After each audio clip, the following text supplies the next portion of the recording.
एक गांव में निर्मला नाम की एक औरत रहती थी।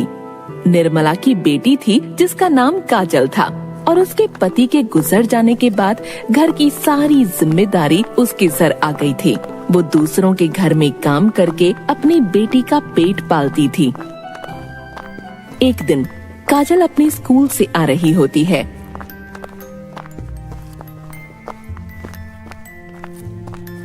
क्या हुआ बेटी, तू इतनी जल्दी स्कूल से कैसे आ गई? तेरी तबीयत तो ठीक है ना? माँ, मुझे स्कूल से निकाल दिया है। आपने 3 महीनों से मेरी स्कूल की फीस नहीं दी। टीचर ने कहा है जब तक फीस नहीं लाओगे स्कूल मत आना। मेरी बच्ची, मुझे माफ कर दे। मेरी वजह से तेरा स्कूल भी छूट गया। नहीं माँ, इसमें आपकी क्या गलती? आपसे जितना हो पाता है आप करती हो। मैं मालकिन से उधार लेकर तेरी फीस जल्दी भर दूंगी। ठीक है माँ, अब ये सब छोड़ो, चलो ना खाना खाते हैं। निर्मला जाती है और काजल के लिए खाना लेकर आती है और काजल को देती है। क्या हुआ माँ, आपका खाना कहाँ है? वो मुझे भूख लगी थी तो मैंने पहले ही खा लिया था, तू अब खा ले। काजल समझ जाती है कि उसकी माँ ने खाना नहीं खाया और जितना खाना था वो उसे दे दिया। कई दिन गुजर गए लेकिन निर्मला काजल की स्कूल की फीस नहीं भर पाई। काजल भी समझ गई थी कि अब वो शायद स्कूल कभी न जा पाए। एक दिन, माँ, तुम काम पर चली जाती हो, मैं यहाँ अकेले रहती हूँ। मैं भी आपके साथ चलूं? आपकी थोड़ी मदद भी कर लूंगी। अच्छा चल ठीक है। दोनों माँ बेटी जाती हैं। उन दोनों को देखकर अनीता, जिसके यहाँ निर्मला काम करती थी, कहती है, अरे निर्मला, ये कौन है? मालकिन, ये मेरी बेटी है काजल। तो तुम इसे यहाँ क्यों लाई हो? मालकिन, वो अकेली थी ये, इसलिए आ गई मेरे साथ। अच्छा कोई बात नहीं, चल अब जल्दी से काम पर लग जा। निर्मला काम करने लग जाती है और काजल वहाँ पड़ी एक बुक उठा लेती है और पढ़ने लग जाती है। इतने में अनीता वहाँ आ जाती है और कहती है, अरे अरे, ये क्या कर रही है तू? निर्मला, अरे ओ निर्मला, कहाँ है? जी मालकिन, कहिए। निर्मला, अपनी बेटी को देख, पढ़ रही है। इसे घर के काम सिखा, वही इसके काम आएगा, ये पढ़ाई लिखाई नहीं। मालकिन, आप ऐसा क्यों कह रही हैं? मैं पढ़ना चाहती हूँ। एक नौकरानी की बेटी होकर तू पढ़ाई करेगी? जाकर काम कर। निर्मला चुपचाप काम करने लगती है, लेकिन उसे अनीता की बातों का बहुत बुरा लगता है। वो काम करके घर पहुंचती है और माँ लक्ष्मी के सामने जाकर रोने लगती है। माँ, मैंने ऐसी क्या गलती कर दी जिसकी सजा मेरी बेटी को मिल रही है? मैंने अपने पूरे जीवन में कभी किसी के साथ कुछ गलत नहीं किया, किसी के साथ कोई छल नहीं किया, फिर भी मैं अपनी बेटी को अच्छे से पढ़ा नहीं पा रही, उसे ढंग से 2 वक्त का खाना नहीं दे पा रही।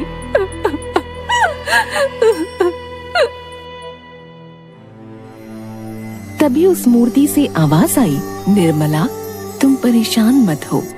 मनुष्य को जीवन में अनेक कठिनाइयों का सामना करना पड़ता है, लेकिन आज तुम्हारी सारी परेशानियों का अंत हो जाएगा।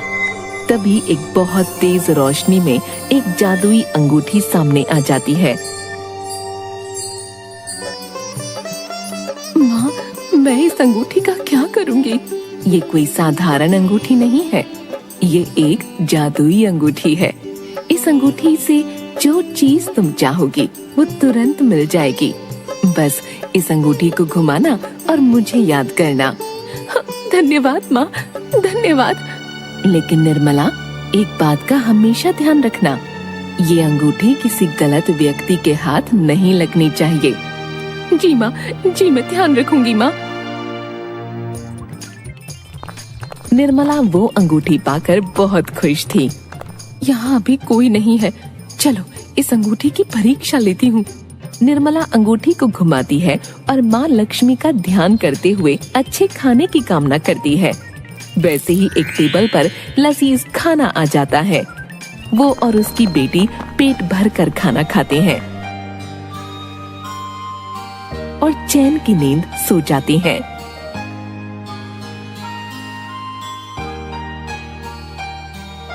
एक दिन माँ, आप इस अंगूठी की मदद से मेरी फीस भर दो ना। हाँ मेरी बच्ची, मैं अभी इस अंगूठी की मदद से तुम्हारी फीस का इंतजाम करती हूँ। निर्मला फिर माँ लक्ष्मी का ध्यान करती है, अंगूठी को घुमाती है और पैसों की कामना करती है और उसे पैसे मिल जाते हैं और वो उन पैसों से काजल की फीस भर देती है। उस अंगूठी की मदद से निर्मला ने वो सब हासिल कर लिया जो उसे चाहिए था। इसके साथ ही उसने अपने लिए बहुत सारी गाय खरीदी, जिनका दूध निकालकर वो बेचने लगी।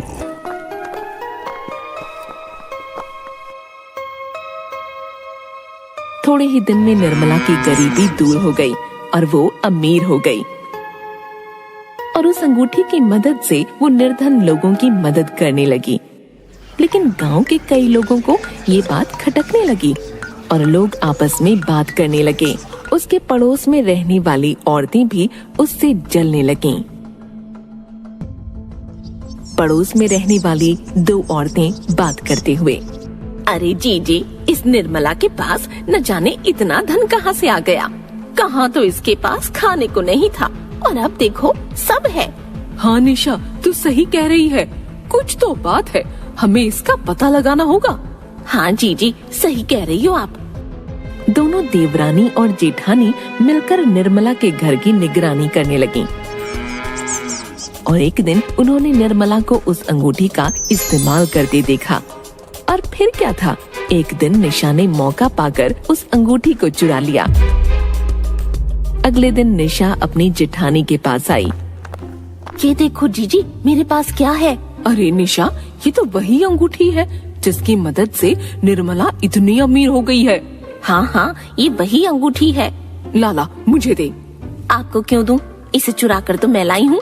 लेकिन मैं तुझसे बड़ी हूँ ना, इस घर में जो चीज आती है वो सबसे पहले मुझे मिलती है।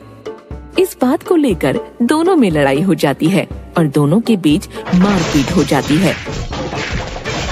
लड़ते लड़ते दोनों को काफी चोटें आ जाती हैं, जिस वजह से वो दोनों बेहोश हो जाती हैं। इधर निर्मला को अंगूठी नहीं मिल रही थी, जिस वजह से वो बहुत परेशान थी। वो अंगूठी को इधर उधर ढूंढ रही थी। तभी उसे बेहोश पड़ी निशा दिखाई देती है और जब वो पास जाती है तो देखती है कि निशा और उसकी जेठानी दोनों बेहोश पड़ी हैं और निशा के हाथ में वही अंगूठी है।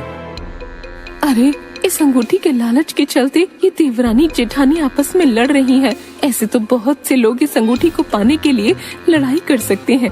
मैं इस अंगूठी को ही खत्म कर दूं, जिससे सबका लालच ही खत्म हो जाएगा। निर्मला अंगूठी उठाती है और नदी में ले जाकर फेंक देती है और खुद अपनी गायों की देखभाल करके गांव में दूध बेचकर अपने परिवार के साथ खुशी खुशी रहने लगती है।